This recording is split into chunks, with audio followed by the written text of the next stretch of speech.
everyone, and welcome to our podcast, Power of Words. Thanks for stopping by. Hi, I'm Jenny Starr. My pronouns are she, her, and I'm the Health and Wellness Specialist for the Kansas City Public Library. And I'm Sandra Wallace. My pronouns are she, her, and I'm the Director of Mental Health Programs at Jewish Family Services at Greater Kansas City. I'm glad to be back doing a program again with Jenny. Oh, thanks, Sandra. Sandra and I have worked together on mental health programming for several years, and we're pleased to bring you our latest project where we talk with community members and connect stories through words that matter. We're excited to have our guests share a little bit about their mental health journeys and their love for Kansas City. We've asked each of our guests to share an example of how specific words have empowered, changed, encouraged, or strengthened their mental health and wellness. We hope one or two of the words from our conversation today allow you to connect to words that matter to you.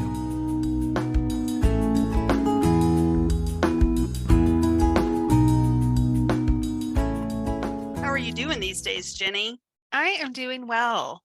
Yeah. We've had a holiday week this week, and I really thought I would come back refreshed from my long weekend. Yeah. That is not the case, but I am here with as much energy as I can muster.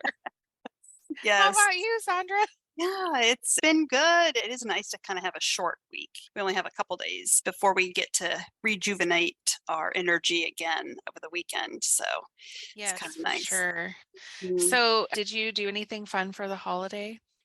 Fun. We had our son propose to his girlfriend this weekend. So it was really, really amazing and sweet and just, and I went into, at first I was like, oh, I've got this, it's, whatever. And then if you see your child like across the field on his knee with his, hands reaching out, and I just totally lost it. Like, oh my God. I bet you did. Oh, well, so were all the family members around? Yeah. So we were at a little winery vineyard out near Manhattan, Kansas. And so he and his fiance now were out kind of in the vines and in the field, and we were all up towards the building. So we were able to see kind of from the hill, but we couldn't hear, but that's okay. I think that those words are personal and for them. And then as soon as we saw him stand up, then we all went charging down the hill. And that's so great. He may have thought that the buffalo had come back to Kansas, but it was just us. So that's so great. It was really fun. Well, congratulations. Thanks. Yeah. Made for good stories, good family time. And so it's good stuff. Yes. Yeah. Well, Sandra, I'm so excited for your family. Thank you for sharing that story with us. I believe our guest is ready to join us. Today we have Rabbi Rachel Rothstein, who is here in Kansas City. And let's say hello to her and find out a little bit more about her. Hello. Good afternoon, Rabbi Rothstein. It's great to see you. Thanks for joining us today. Welcome. Thank you. Thank you for inviting me to be part of this very cool podcast. Yeah, we're excited to have you join as a guest. And it was just as I think you said a few minutes ago, it's nice to have a familiar voice, and on our Zoom call, hear a familiar face from the other work that you're doing in the community. I know you've only been here in Kansas City for 1 year as of this past Saturday. Okay, and the impact that you're already making. I mean, I feel like in all of these lanes and all of these spaces, I see you and just really doing some powerful work for our community. And so I'm grateful for that and excited to hear more about some words that you have to share with us. Listeners, before we get started with Rabbi Rothstein, I just want to introduce her a little bit. She was born and raised in Cincinnati, and as she said, has been here in Kansas City for about a year. She has kind of always wanted to be a rabbi and graduated from Miami University. She enjoyed working with the Cincinnati community, really amongst loosely affiliated young Jewish professionals, young Jewish families, and interfaith families, which I know is of very, very specific interest with our audience and our groups here. You've got a passion for outreach and engagement and really building that community and engaging people from lots of spectrums and spiritual journeys and paths for their religious practices. So it's great to have have you join us, and we look forward to learning more about the words that you bring to us today. And so we'll kind of get started, I think, with that. I shared a little bit from your bio, if you will, Rabbi Rothstein, but are there other things that we didn't capture that you want us to know about you? Just that I went to Miami University in Oxford, Ohio, before anybody thinks that I'm cool enough to go to the University of Miami in Miami, Florida. No. I was in Yes. Ohio. Yes. Oh, that's good. Using names, Miami University and Oxford, Ohio. Let's see, yeah, I've been Thank you. in Kansas City for a year now. I'm one of the assistant rabbis at B'nai Yehuda, a Reform temple in Overland Park. Let's see, what else? A big piece of my portfolio, in addition to doing pastoral care and being on the Bima and leading services and being with our teaching in our religious school and teaching Torah study and other adult education programs, I do a lot of outreach in the community, outreach and inreach. So like engaging our congregation and our congregants in informal ways, and also doing some programs out in the community for people who might not be part of a congregation. So I have like an independent Jewish moms group that doesn't have a specific age range. And we do Shabbat dinners, we volunteer, we do social justice projects. I'm actually looking at volunteering at an animal shelter, finding a time in August that works for everybody. 2 weeks ago, we had a singles mingle, which brought together people from all over the community. Yeah.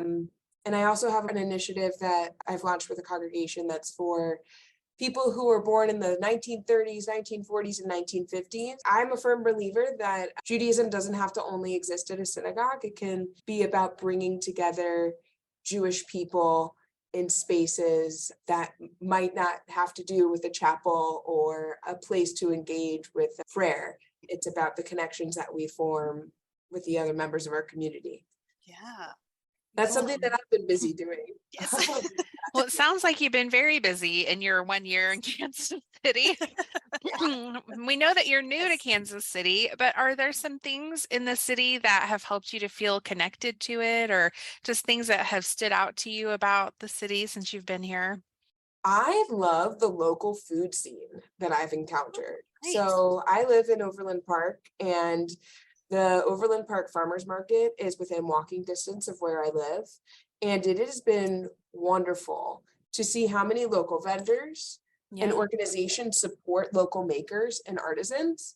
And also, like, through the programs that I've been doing over the past year, I've encountered a lot of local restaurants and entrepreneurs who are so generous and willing to work with you to make a program a success. Even like there's a flexibility, there's like a whether it's genuine or not. I find that people are really warm and open, down to make something work. Whereas like the alternative could be like, well, that's not our company policy, so we can't work with you on that. There might be a limit Right. in order to use that space and blah, blah, blah. No, people are like, hey, sure, let's try it out. And I think that mindset of let's try it out. If it doesn't work out, then we pivot, or like learning how to fail forward. That's been a phrase that comes up Yeah. it has come up over the past year, of like, turn everything into a learning opportunity. If it doesn't work out, figure out what didn't work and what to do better for the next time. Yeah. Yeah. I love that. But tacos in Kansas City, very pleasantly surprised by. Love the plethora of walking paths and bike trails. Yes. Love the plethora of farmers markets and food halls. Mm-hmm. Love that it only takes me like 18 minutes to get to Crossroads or the heart of suburban Overland Park. Like Kansas City really felt like home in no time at all. Oh, Oh, nice. that's wonderful. Yeah, Kansas City felt like home in no time. It's pretty similar to Cincinnati. And I think that's what contributed to me feeling really settled and at home very quickly. Mm-hmm. Yeah. We have another staff member here at JFS that came from Cincinnati as well. And I had not made the connection yet until just now. So, and she said the same thing. Yeah, that just really like they wanted to find that place that felt connected and supportive, and yet, were able to build and grow and expand. So that's very cool that you both landed in the same spot. Right on. For In sure. another conversation, you should connect me with that other Cincinnati person. It's good to Yes. It's good to have know who the other Bengals people are, but don't put that in the podcast.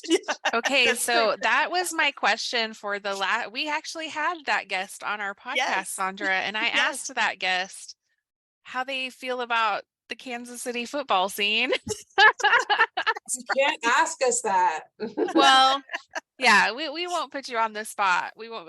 And that guest was on here like right before or right after that game. Like it was a big time. So yes. So we won't put you in that awkward place. Really appreciate that.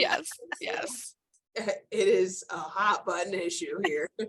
Well, yeah, it's like all of a sudden we have this big rivalry that we haven't always had, and so it's a big thing. All I'll say is I am not a competitive person. For better or for worse, you don't want to play a board game with me because I'm very laissez-faire.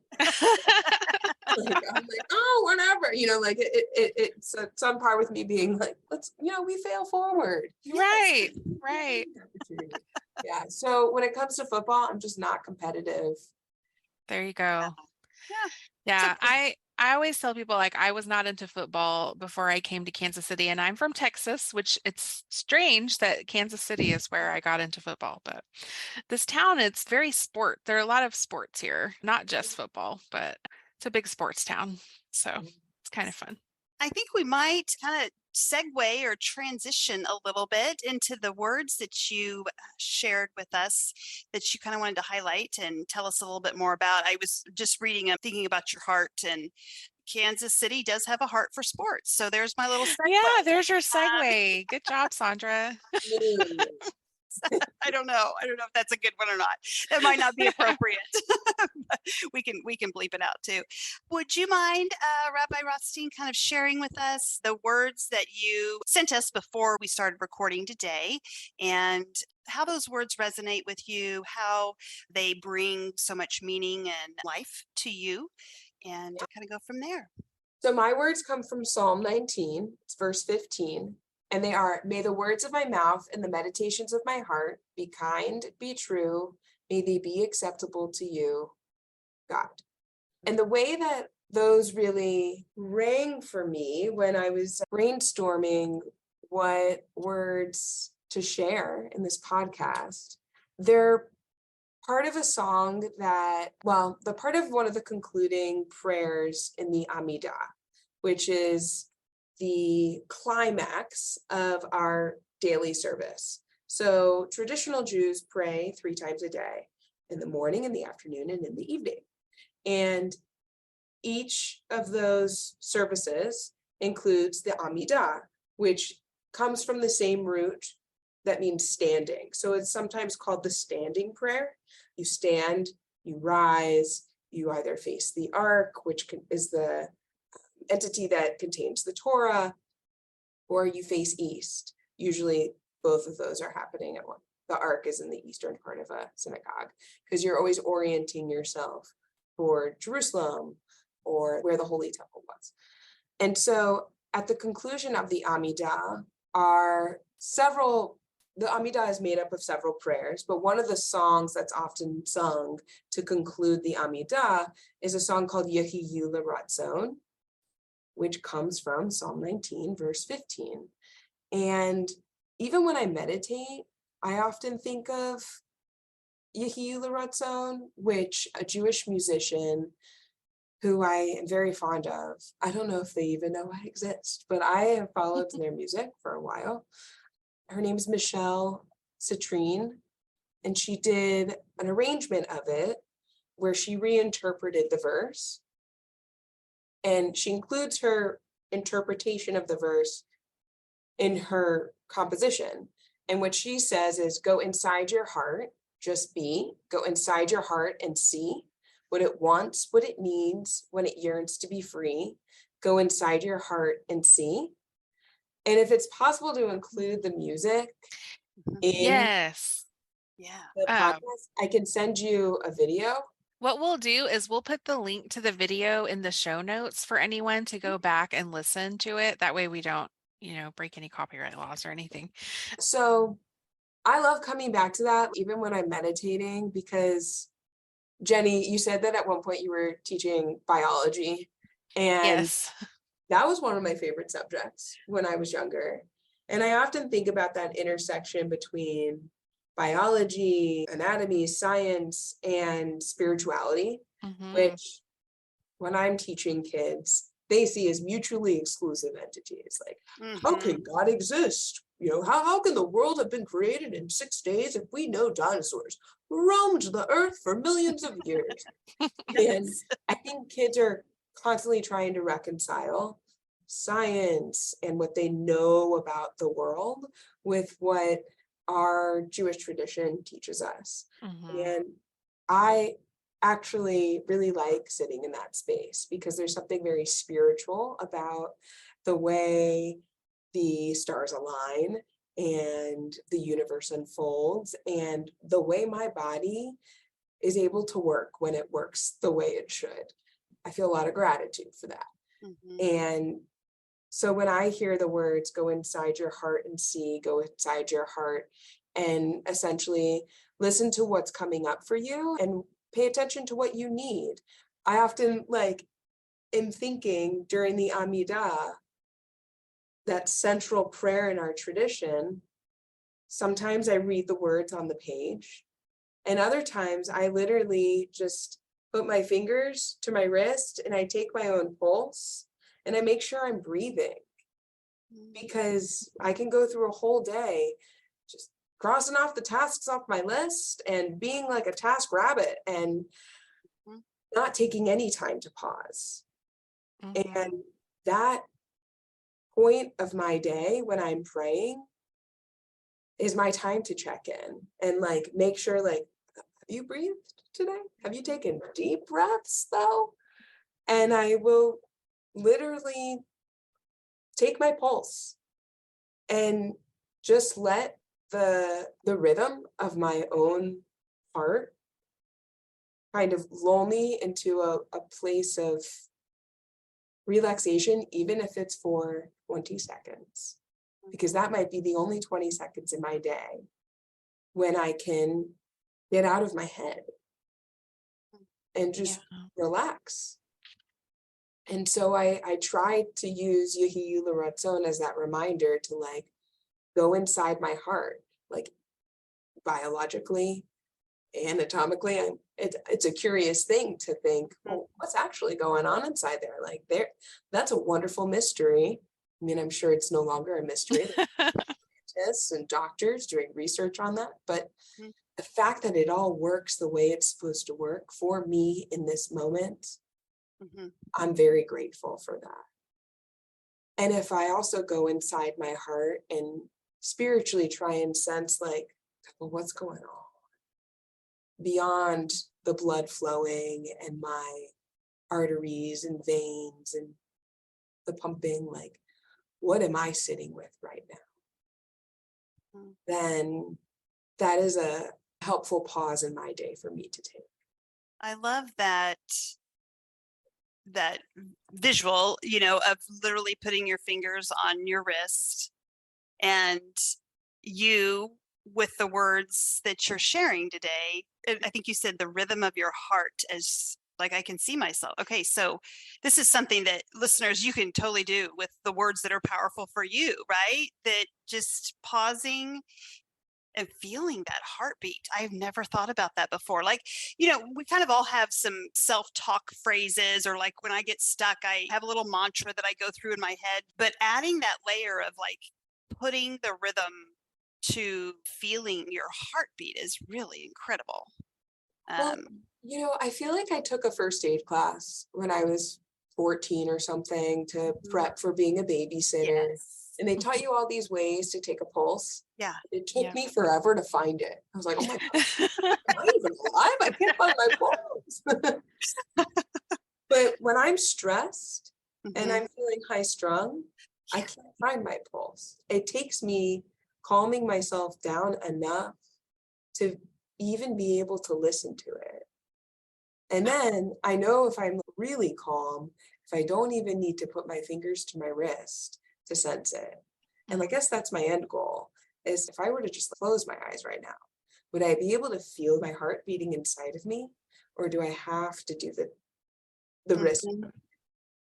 Right. So like, if I can calm my heart and my mind enough to do it without having to do this, then that's the goal. Right. And the opposite of also calming it enough to not feel like it's going to jump out of your chest. Like I feel like sometimes, right? Like when sometimes I get alarmed when I can feel like I almost feel like the veins in my throat are going, right? And it's scary sometimes to feel that much, I don't know, pressure, that much. Oh, that's really cool.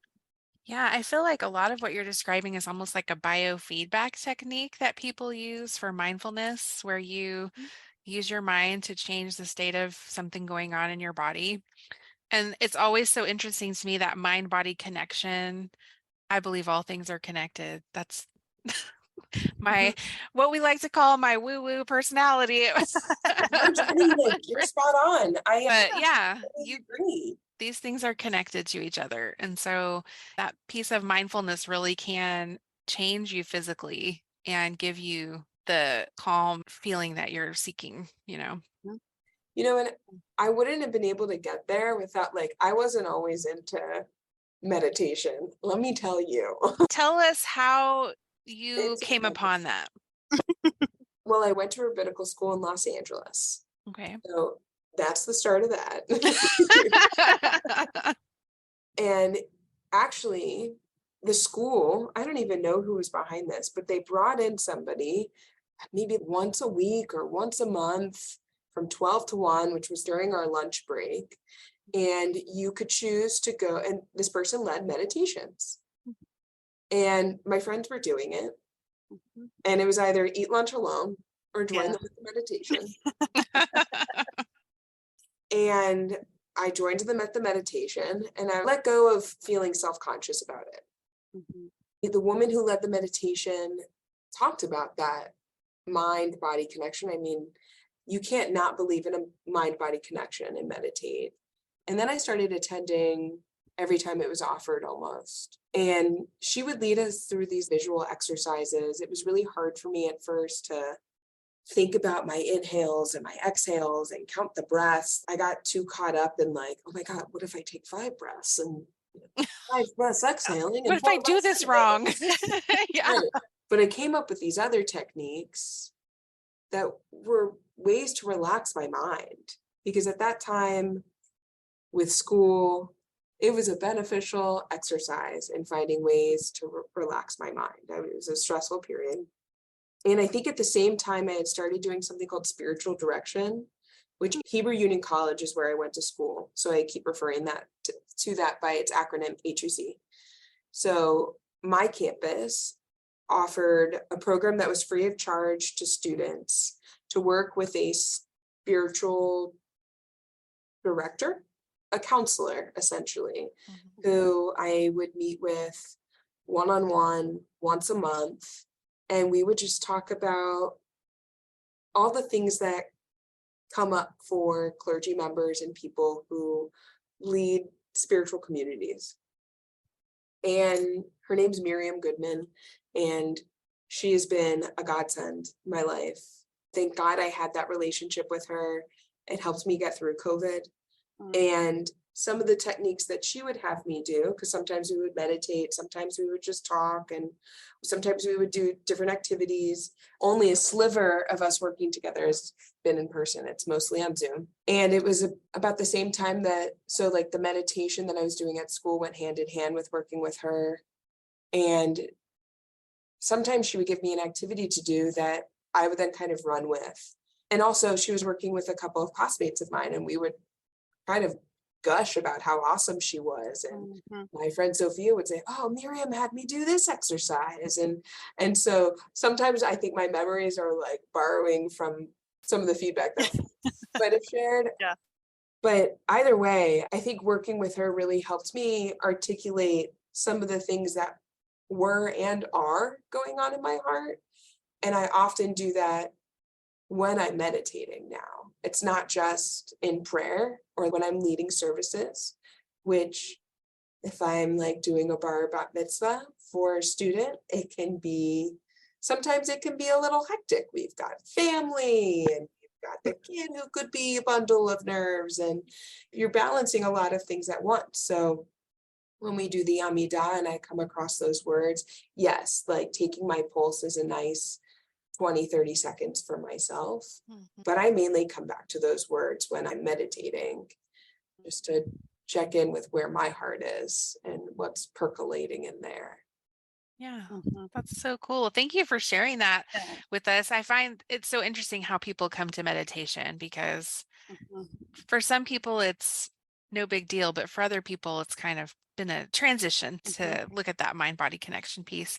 And I love that you talk about taking 20 or 30 seconds, because I also think people think meditation has to be like all day of silent pondering. And, that's not the real world that most people live in. So that 20 or 30 seconds can make such a shift in your day to just take it. Right. I mean, like I often tell kids, I work with a lot of middle schoolers. Yes. And when they're about to go on the bima for their bar bat mitzvah, or if I'm sitting there next to them and they are getting really, really nervous, I always say, take deep breaths. Take 3 deep breaths. It's what I tell my little nieces when they're upset. It's amazing what a deep breath does to regulate your system.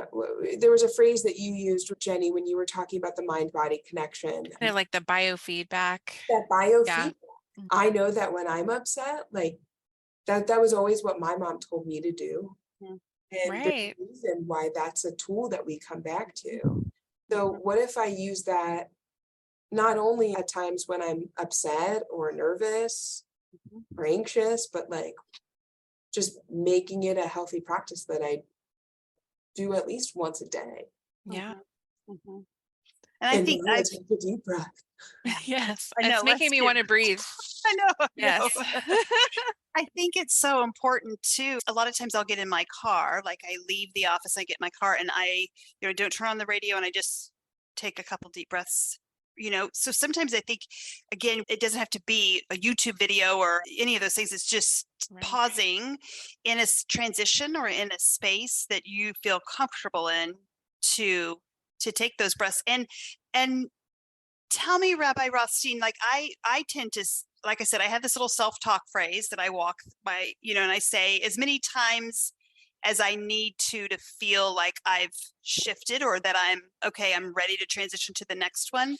Do you know, is the word, maybe that's the biofeedback, Jenny, that you were talking about, is the phrasing and the breathing what makes it so impactful, or do we know? I don't know that I know, but for some reason I've done them together over the years. I don't know. Maybe if we don't know, maybe a listener knows and they can put a note somewhere for us.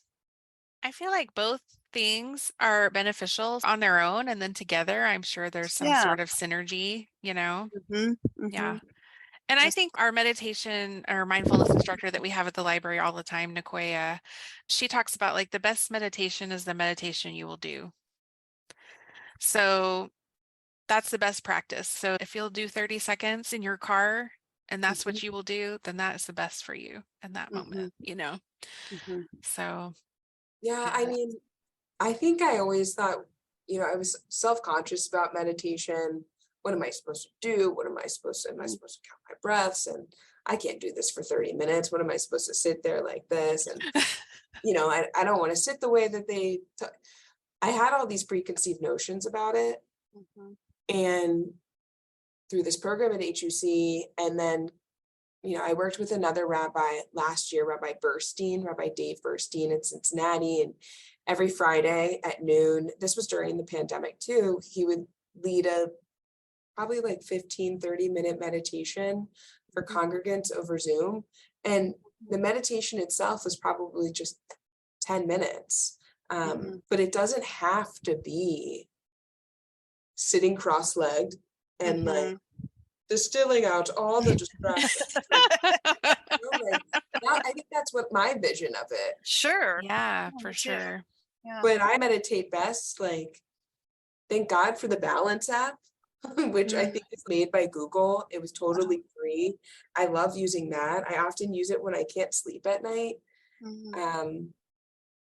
Meditating, like when I wake up in the morning or right before I go to sleep, you find a time that works for you. And if it's 30 seconds, if it's 2 minutes, if it's dedicated time to take 3 deep breaths, if that's enough for you, then who cares? Yeah, for sure. It's funny. I've talked to several people who have done this, but like sometimes when you're in a work environment or just a busy place, you don't have a lot of private space for that. But you can take that moment that you're going to the bathroom and just in that's like a private space, take a couple of deep breaths in there, and if that's all you have time for and can do, that can change your whole day. Totally. I find that so when I was living in Los Angeles, I didn't have a car there. I used public transportation, and I love public transportation, but I missed having a car because it was my space. Now, I wasn't meditating while I was driving, don't worry. It's nice to have those dedicated spaces where you can just let go and process your day, or just kind of talk out loud, or sometimes I don't want to call it meditation, but certain things happen while you're driving that'll test those skills. So it's like, oh, somebody cuts me off in traffic. Maybe I should take 3 deep breaths. It was a space that I didn't realize I utilized until I didn't have it anymore. Yeah, that's so true. I had that experience commuting. I used to commute for about 30-40 minutes every day. And then I took a job that was closer to home, and it was great because I was so close to where I needed to be, but I didn't realize that I didn't have that decompression time every day to reset, if you will, until I didn't have it. Right. And now I have it again. So I love it. I really appreciate that time.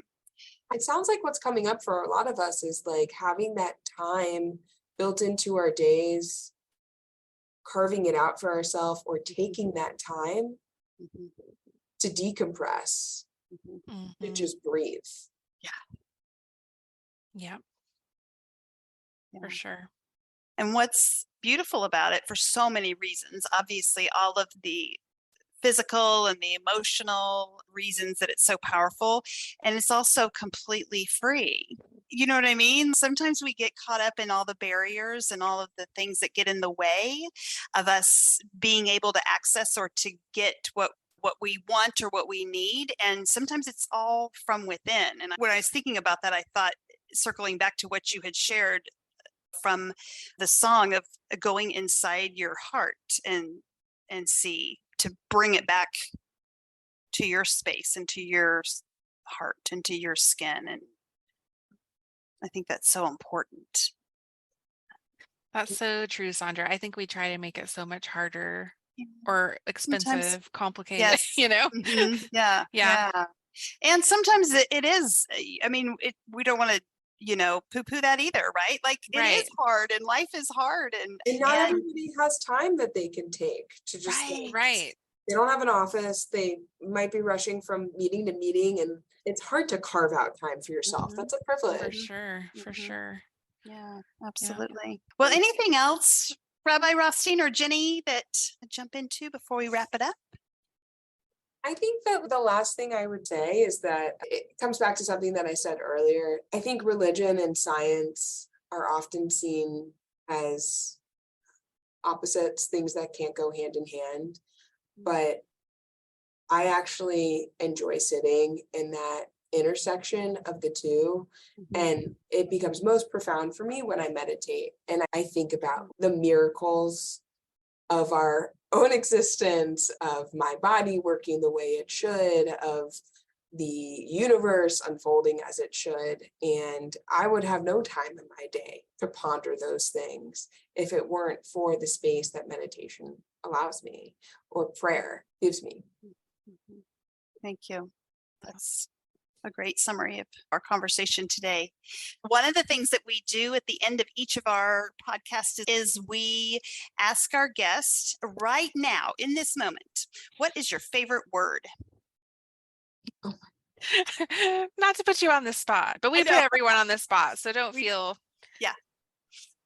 I need a second to think about it. Yeah. I'm like, is it a word that I've been saying a lot lately? Is it a word that like I just like the sound of? And it can be for any reason. It can be for any of those reasons. Right. It doesn't even have to be connected with our content today. Not at all. I'm going to say the word gregarious. Gregarious. Ooh, that sounds good. Because feels good. My mom, when she laughs, and it's like a real laugh, like the kind that comes from her belly, is like, it's full, and you know that it's like coming from somewhere deep. And I, even just thinking about her, like when she thinks she's saying something funny, you can't even hear what she's trying to say because she's not saying it. And I have a pretty loud, like not pretty laugh, but I think when I laugh, like I hear her in my laugh, and like I hear my brother is a pretty gregarious person, just like could take up a room with his personality. And my mom, her laugh is gregarious, and so I'm thinking about the word gregarious. Awesome. I love that. I do too. Thank you for sharing that. And sorry we put you on the spot, but you pulled it out. That was good. You did well. You did well. Rabbi Rothstein, are there any resources or other connections in the community that you want listeners to know about? Maybe like your go-to websites or organizations that you find to be really great resources? I love the Balance meditation app, which I'm pretty sure is free on at least the Apple App Store. Yeah, you get your apps. Yeah, I have my spiritual direction counselor, Miriam Goodman. I don't know if she's taking on new clients, but she's been a wonderful resource for me. I know that when I have time, and this didn't come up during our interview, but Casey Improv Company has drop-in classes on Saturdays. And when I first started working and I had time, I would go to those, and it was a wonderful outlet for me. And I think that was like, it doesn't sound like it would be, but I think that was like a huge part of my spiritual journey is doing improv and kind of having a space where I can just like let it out. I am by no means an improv star. I've got a long way to go, but being in a supportive space and finding that community where I could just kind of like be goofy. Was really cathartic for my heart and my soul. Yeah. That's so That's cool. A local resource. And I know that for the most part, they have drop-in classes every Saturday from 12:30 to 2. Nice. What a great resource to share. Thank you. So cool. Thank you for sharing that. And we just want to remind everyone, as always, to check out the library and JFS websites, kclibrary.org and jfskc.org for our programs and resources. And we will have these resources listed in our show notes as well. Okay, and until next time, we challenge you to listen, react, and respond to the power of words. Take care.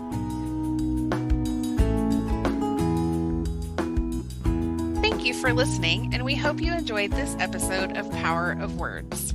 This episode is produced by the Kansas City Public Library and Jewish Family Services of Greater Kansas City with support from AmeriCorps. We encourage you to explore our health resources and services available in the show notes.